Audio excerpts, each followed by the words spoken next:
Hey, it's Eric with Open Gate Design with some quick tips for your fall decorating. It is so inspiring this time of year as the leaves start to change, the brisk air, and orchards are full with people grabbing their apples. I went to one this past weekend, it was so much fun. But people always want to know, how do you create lanterns? How do you create trays? So we're gonna create several videos just for you so that we can show you the easy tips to do this right in the comfort of your own home. We have so many great items that you can choose from, all the different picks. Let me just start out with, what you need to do is whenever you get your foliage and your greenery that you're working with, you wanna give it life, as I call it. Because a lot of times they're just flat, the leaves are stuck together, you get them out of your box, they look like a little bit droopy, kind of like when you look like you got up in the morning. So what you wanna do is give it some life, give all these little stems, take the wires, makes little S's, little loops with them, little zigzags, anything you can do so that they don't look flat. I'm just taking my fingers, creating some depth in there. So I'm working all these different stems first, just to give them a little bit of life, just so that they don't look flat and droopy. I'm gonna use two of these identical stems. One we'll use here in a minute for you to see. Also same with this greenery. See, as you can see, just like these leaves, just give them some life. If you were to go outside in nature, they're not flat. So you want to work with all these stems, the fake branches that are here, work with them. So here's what we're going to start with. I've chosen this simple lantern here. Lots of possibilities with this lantern. I personally like that it's got kind of like an oblong shape this way to give us more surface area. It does not have to be. You can always build up inside, but after we unlatch it, we can work with what is inside. So what I think is always fun is using some of the battery candles inside, especially this time of year, it gets darker, earlier in the evenings and things like that. So turn on those battery candles, put them on timers. So awesome, the glow is perfect. But you can put those right in your lantern.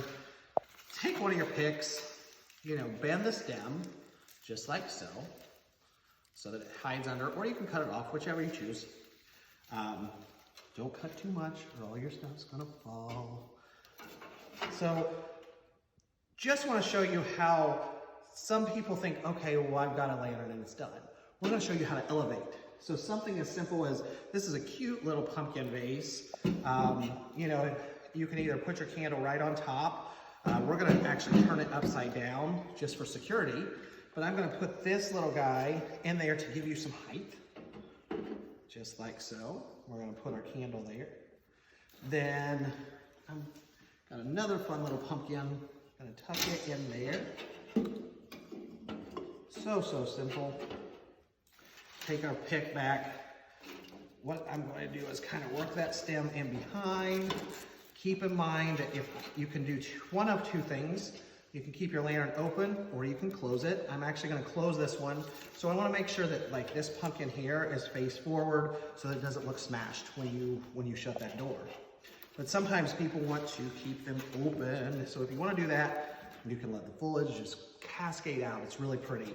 But just going to show you something different with this same pick. Instead, I'm going to go right here, and I'm just see how you're filling these different areas so that you're giving the height, the drama, and then now we're going to shut it just to make sure everything's looking good. I got a couple leaves I want to adjust, nothing wrong with that. So we'll just kind of push this here and there.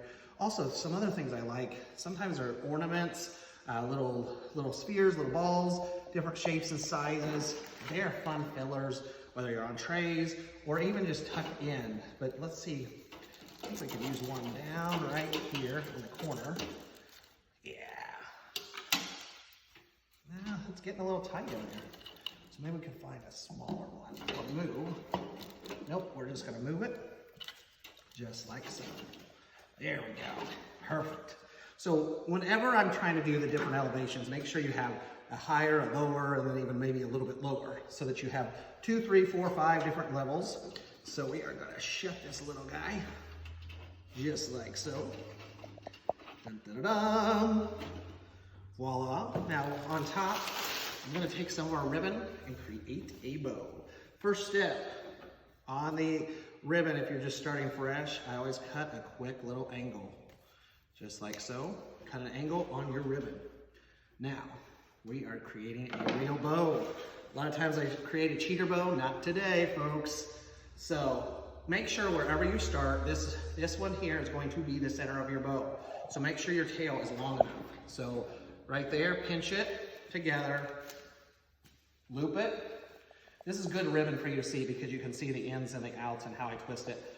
So this is always your center. Twist this ribbon, come back around, create another loop, pinch that together, twist it, another loop, and you see how I'm starting to create back and forth, kind of like a X pattern back and forth. Here's this, twist, get some more ribbon out, and you'll see here, going up, twist, a little bit. Sometimes you have to pull it out. You can always do some of that at the end. Coming backwards. Then on this one, we're gonna go one more loop on that side. Keep both sides even on your loop. So 1, 2, 3, 4. 1, 2, 3, we need to get a fourth one.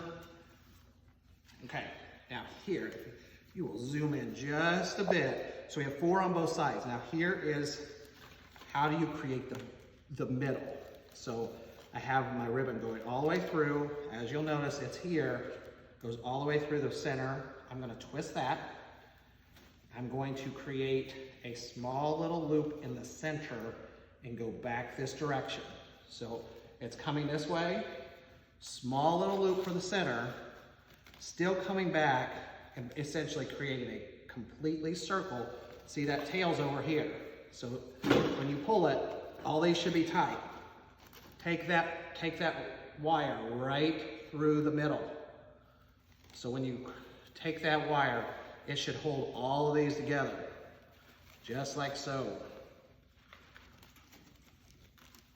Then from there, then you start fluffing your bow. I'm gonna cut an angle for the tail. I'm gonna put this ribbon off to the side for you. And we have created, and see how you just twist, twist, kind of pull them. Don't be afraid of your ribbon. It's not gonna hurt you, it's not gonna bite.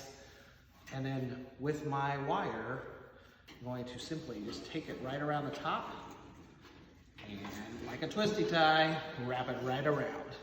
These tails will just kind of crimp.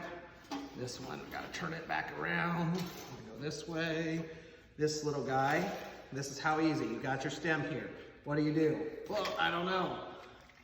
I take this stem, I utilize that stem right there so that you've got a little top right there on your lantern. I'm gonna use that to secure my wire in there from the stem of the pick. And then I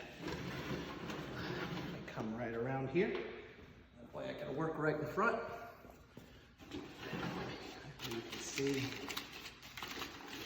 So what you're gonna do now is essentially work this ribbon in with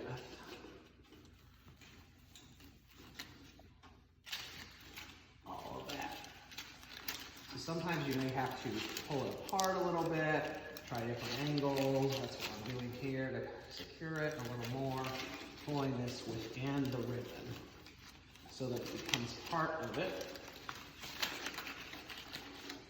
Just like so. This comes off to the side, and then from there, I'm gonna go grab one more pick and add it in the top. And just like that, you'll see how you can definitely, create different layers. Still gonna do the same thing where I kind of crimp this guy, work it back here, and add just a little bit of fall color up there as well. So there we go.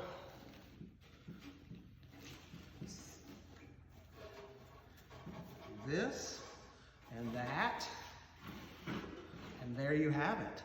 A great fall lantern that you can cozy up to right in the comfort of your own home. So we hope you enjoyed this quick tip from Open Gate Design.